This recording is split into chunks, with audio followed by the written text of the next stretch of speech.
Sempat dinyatakan hilang usai diserang kelompok kriminal bersenjata atau KKB saat melakukan operasi pencarian pilot Susi Air, 4 dari 9 prajurit TNI akhirnya kembali ke pos pengamanan. Kepala Staf Umum TNI Letjen Bambang Ismawan mengatakan 5 prajurit lainnya masih dalam pencarian. Letjen Bambang sekaligus membantah kabar soal 4 prajurit TNI disebut meninggal dalam penyerangan tersebut. Bambang menjelaskan keempat orang tersebut ditemukan dalam kondisi sehat dan masih ke pos masing-masing.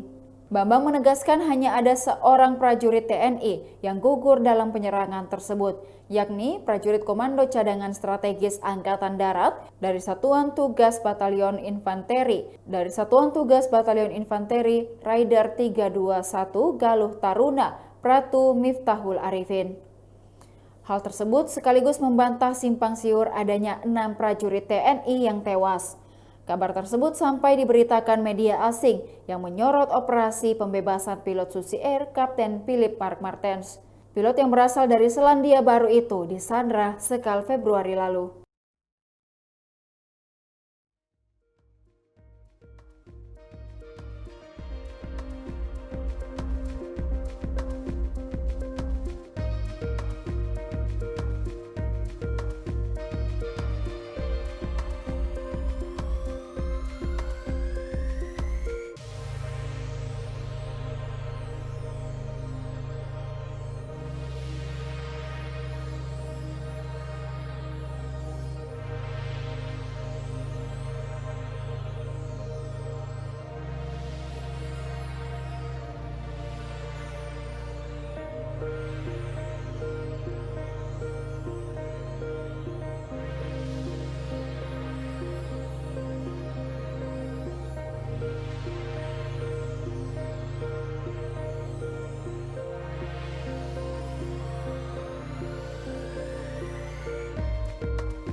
Demikian Tribun Hot News kali ini, saksikan berita lainnya hanya di kanal YouTube dan Facebook Tribun Timur.